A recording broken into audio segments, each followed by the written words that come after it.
उस वजह से हमने देखा है कि जयशंकर की तरफ से भी इस तरह के स्टेटमेंट्स आ रहे हैं। अगला इंपॉर्टेंट मैं आपको बताता हूं क्या क्या है। अब एक बहुत पॉजिटिव चीज हुई है इंडिया और चाइना के रिलेशनशिप में, वो क्या हुई है वो मैं आपको बताता हूं। देखिए, इंडिया और चाइना के रिलेशनशिप में एक बड़ी इंपॉर्टेंट चीज हुई है, वो ये है कि India and China agreed on Tuesday to resume direct flights and step up trades investment flows on the neighbouring rebuild ties damage by 2020 के जो गलवान क्लैशेस हुए थे। इंडिया और चाइना ने फैसला किया कि वो अपनी ट्रेड को भी बढ़ाएंगे और जो डायरेक्ट फ्लाइट्स इंडिया और चाइना ने बंद की हुई थी उन फ्लाइट्स को भी दोबारा से शुरू कर देंगे। मतलब एक तरह से मामलात को बेहतरी की तरफ दोनों कंट्रीज लेकर जाएंगे। अगला मैं आपको स्टेटमेंट बताता हूं कि ये 24 जो राउंड की टॉक्स है इसमें क्या हुआ। देखिए, अभी जो इस टाइम जो है वो मोर इंपॉर्टेंटली जो वांग ही जो है वो वांग ही चाइना के जो फॉरेन मिनिस्टर इस टाइम आए हुए हैं इंडिया में, उन्होंने 24 राउंड्स की 2 दिन की टॉक्स की हैं अजीत डोवल साहब के साथ, जयशंकर साहब के साथ, और उनकी एक मुलाकात मोदी साहब से भी हुई है। अब हमारे पास जो स्टेटमेंट्स आ रही है वो मैं आपको बताता हूं। वो ये आ रही हैं कि the border talks covered issue related to pulling back troops both countries have amassed on their Himalayas border, delimitation of borders and boundary affair।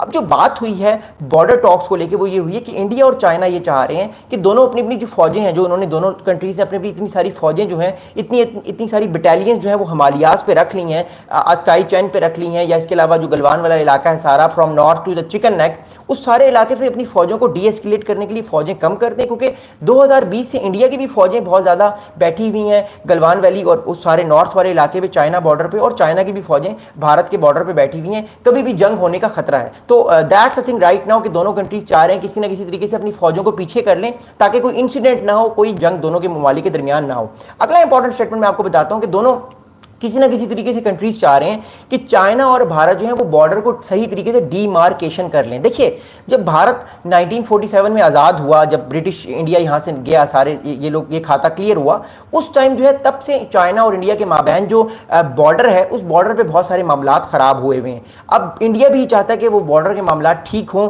China भी चाहता है कि वो मामलात ठीक हों, बिकॉज देखिए एट द एंड चाइना ये चाहता है कि भारत अमेरिका के साथ मिलके चाइना को कंटेन ना करे, क्योंकि अगर भारत पूरी तौर पे अमेरिका की तरफ शिफ्ट हो गया तो फिर चाइना के लिए मुसीबत पड़ सकती है, चाइना भी तंग हो सकता है। बिकॉज मैंने आपको बताया कि चाइना अपने आप को साउथ चाइना सी में तगड़ा करना चाह रहा है ताकि कल को वो ताइवान को, साउथ चाइना सी और इस पूरे इलाके को लेके वेस्टर्न पैसिफिक में अमेरिका को पीछे धकेल दे, अमेरिका को पीछे कर दे। तो चाइना की स्ट्रेटजी क्लियर है और इंडिया की भी स्ट्रेटजी हमें नजर आ रही है कि वो भी कोशिश कर रहा है कि एक तरह से कोशिश करे चाइना को रीअप्रोच करे ताकि अमेरिका पे प्रेशर डाले कि देखिए भाई, आपने अगर हम पे टैरिफ लगाए, आपने अगर हमसे बदमाशी की तो फिर हम जो है वो पूरी तरह से दूसरी तरफ भी जा सकते हैं, हमारे पास अभी ऑप्शंस खुले हैं। तो इंडिया भी एक तरह से 2 तरह के सिग्नल्स दे रहा है, कभी एक इंडिया को सिग्नल दे रहा है, कभी दूसरी साइड को। एनीवेज, आगे मैं मूव करता हूं। एक बहुत इंपॉर्टेंट स्टेटमेंट आया, वो ये है कि अभी तक जो है ये जो बॉर्डर टॉक्स हुई हैं इसमें कोई ब्रेक थ्रू नहीं मिला, ना इंडिया को ब्रेक थ्रू मिला है ना चाइना को ब्रेक थ्रू मिला। हालांकि 26 राउंड्स का ये जो बॉर्डर टॉक्स हैं जिसमें जयशंकर साहब भी थे, वांग ही भी थे, एनएस से जो थे इंडिया के अजीत डोवल साहब भी थे, साथ में मोदी साहब से भी मुलाकात हुई वांग ही साहब की। तो इन सारी मुलाकातों के बाद भी कोई बॉर्डर डिस्प्यूट पे कोई मामला हल नहीं हुआ। अब कहा जा रहा है कि ये बॉर्डर टॉक्स दोबारा अगले साल 2026 में होंगी। अब बात यह है कि अब एटलीस्ट दोनों कंट्रीज ने एक दूसरे से बात की है, ये एक बहुत इंपॉर्टेंट बात है। देखिए, अमेरिका इस टॉक्स को बड़े गौर से देख रहा है। मैं आपको बताऊंगा अमेरिका की तरफ से क्या स्टेटमेंट आया, अमेरिका की तरफ से भी बड़ा इंपॉर्टेंट स्टेटमेंट आया, वो मैं आपको बाद में बताऊंगा। देखिए, अमेरिका इस पूरी टॉक्स को बड़े गौर से देख रहा है। वांग ही का जो विजिट है वो मैं बताता हूं क्यों। देखिए, पिछले 10 साल से अमेरिका की ये फॉरेन पॉलिसी रही है फ्रॉम 2015 कि हमने इंडिया के साथ मिलकर जो है वो चाइना को कंटेन करना है। अब मसला ये है कि भारत जो है वो पूरी तौर पे ब्रिक्स का भी हिस्सा है, क्वाड में भी वो है, तेल भी लेता है वो रशिया से, तो वो चाइना को उस तरह कंटेन नहीं कर पा रहा जिस तरह अमेरिका चाहता है।